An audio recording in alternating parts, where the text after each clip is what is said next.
Baiklah, Assalamualaikum warahmatullahi wabarakatuh dan selamat pagi pelajar. Okey, pertama sekali cikgu nak kamu tonton dulu video ini.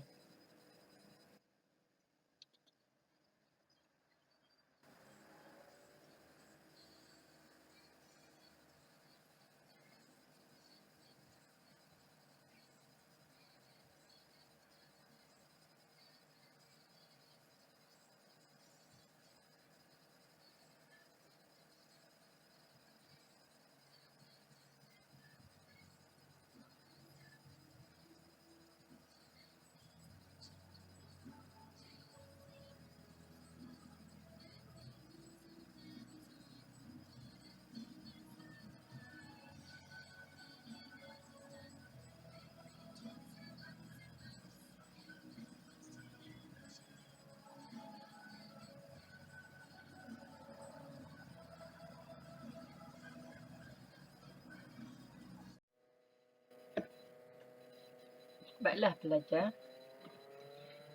Tujuan cikgu menunjukkan video tadi adalah untuk mengaitkan dengan topik pembelajaran kita pada hari ini.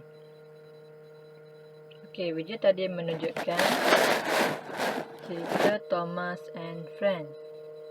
Jika kamu lihat, jika kamu ingat, kereta api tadi iaitu Thomas and Friends bergerak di atas relnya dari satu destinasi ke destinasi yang lain. Jadi kereta api tadi menggunakan rel untuk bergerak dari satu destinasi ke destinasi yang lain. Okey. Pada hari ini kita akan belajar bab 3 iaitu pengaruh pergerakan bumi terhadap cuaca dan iklim.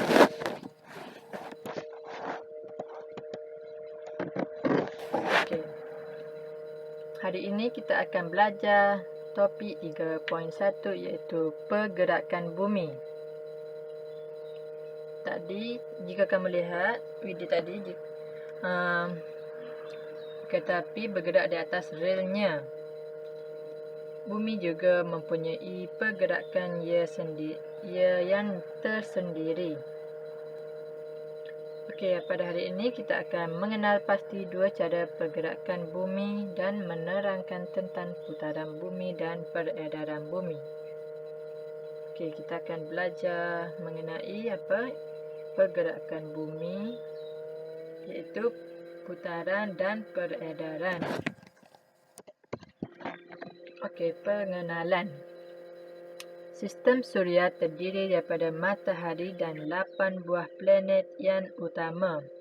Okey, sistem Suria ni dia ada terdiri daripada matahari dan 8 buah planet yang utama yang kamu telah belajarkan dalam sains tingkatan berapa? Kita ingat tentang 8 buah planet ni.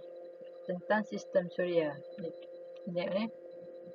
Sistem Suria ni ada matahari, planet yang paling dekat dengan matahari, Utarik, lepas tu Zurah, kemudian bumi. Bumi berada pada ketiga selepas ketiga. 1, 2, 3. Okey. Selepas bumi, planet Marikh, planet Mushtari, planet Zuhal, Uranus dan Neptune. Okey. Kesemua planet ini beredar mengelilingi matahari mengikut orbit masing-masing. Okey, cikgu highlight di sini orbit. Orbit ni merupakan laluan yang diikuti oleh sesuatu planet dan satelit dalam pergerakan mengelilingi matahari. Okey, ini merupakan orbit. Jika kereta api tadi bergerak di atas rel, bumi ni kamu kena ingat ia bergerak mengelilingi matahari ni mengikut orbitnya. Begitu juga dengan planet-planet yang lain.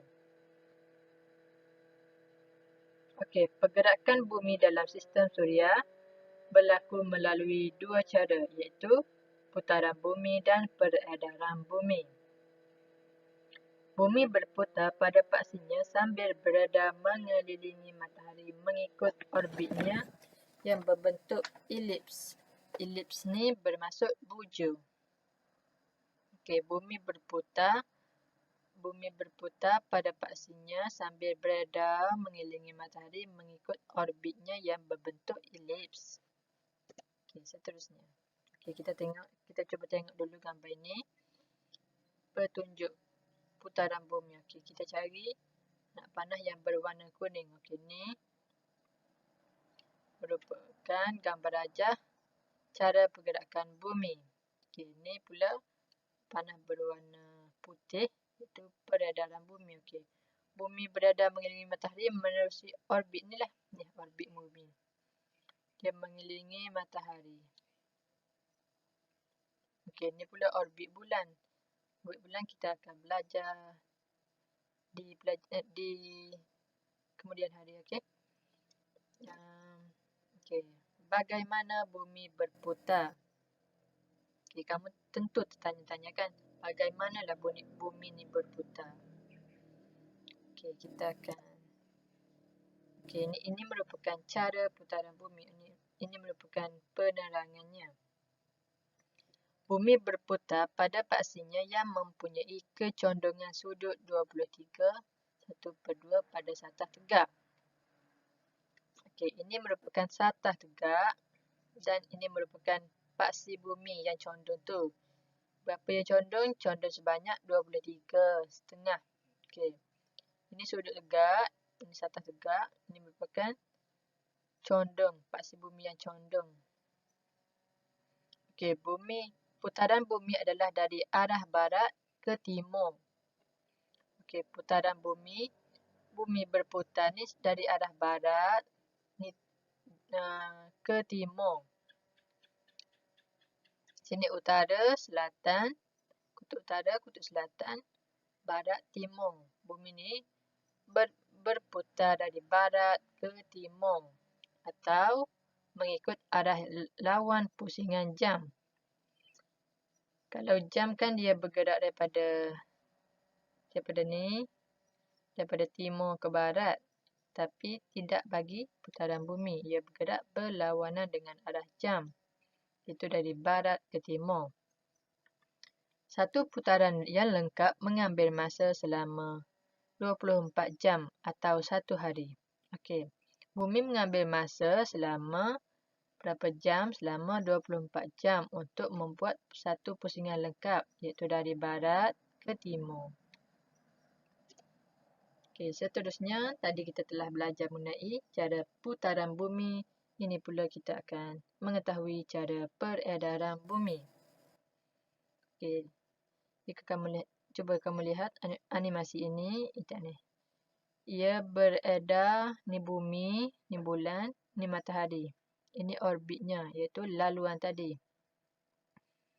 Okey, bumi ni berputar sambil beredar mengelilingi matahari. Okey, dia beredar sambil berputar. Bumi beredar mengelilingi matahari mengikut arah lawan jam. Okey, kamu kena ingat, bumi beredar mengelilingi matahari mengikut arah lawan jam. Sama juga seperti putaran bumi tadi, ia berputar dari barat ke timur mengikut arah lawan jam. Okey. Sama juga dengan peredaran bumi ni. Dia beredar mengelilingi matahari mengikut arah lawan jam. Okey. Satu peredaran yang lengkap mengambil masa selama 365 1/4 hari atau 1 tahun. Okey, berapa lama ia mengambil masa untuk membuat pusingan yang lengkap? Kamu kena ingat, bumi membuat satu pusingan lengkap mengelilingi matahari adalah selama 365 hari atau 1 tahun. Okey, ni.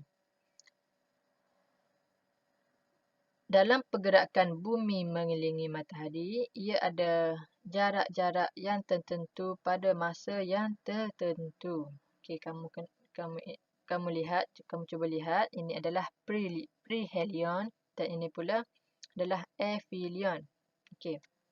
Cikgu terangkan mengenai perihelion dulu. Perihelion merupakan jarak bumi yang paling hampir dengan matahari. Okey, perihelion ni merupakan jarak yang paling hampir bermaksud jarak yang paling dekat dengan matahari. Jarak yang paling dekat antara bumi dengan matahari dipanggil perihelion. Okey, sejauh manakah jarak itu? Jaraknya adalah sebanyak 147 juta kilometer. Okey, dan berlaku kira-kira 2 minggu selepas solstis musim sejuk. Okey, bila ia berlaku?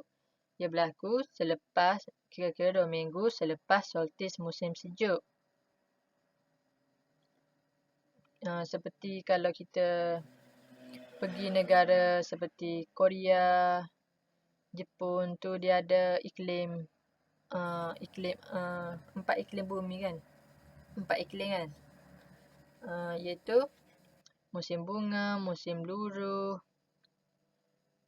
musim panas, musim sejuk. Okey. Selepas 2 minggu selepas solstis musim sejuk tu, bumi berada dalam jarak yang paling dekat dengan matahari. Apa kita panggil? Kita panggil perihelion.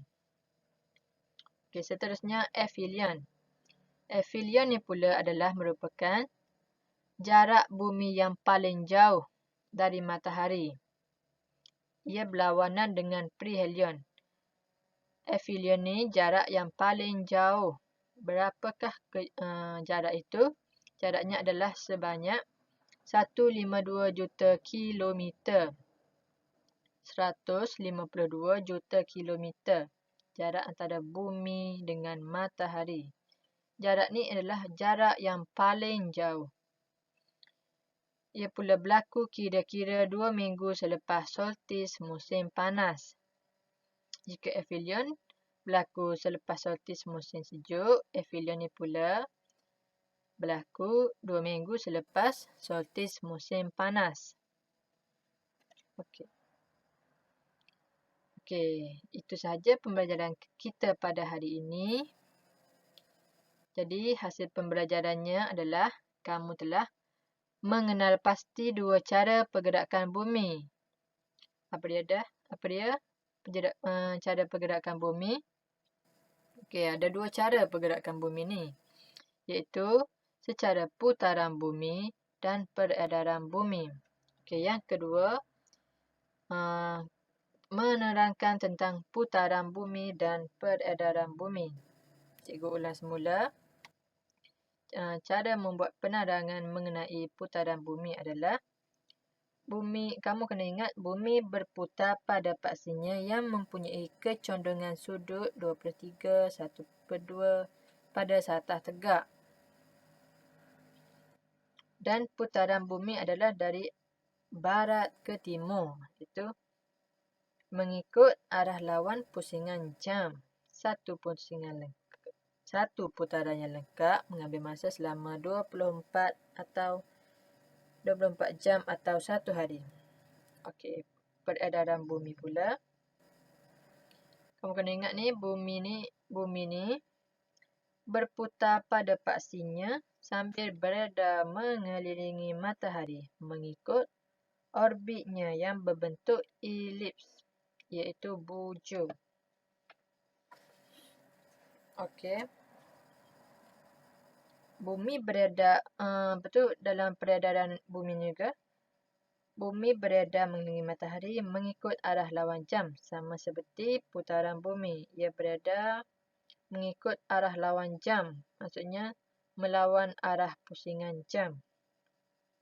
Satu pusingan yang lengkap mengambil masa selama 365 1/4 hari atau 1 tahun. Okey. Apabila bumi ni beredar sambil berputar ni, apabila dia sampai sini, telah membuat pusingan lengkap, bermakna ia mengambil masa selama 1 tahun. Okey. Itu saja topik pembelajaran kita pada hari ini. Nanti kita akan sambung lagi di topik yang seterusnya. Sekian, terima kasih. Jumpa lagi.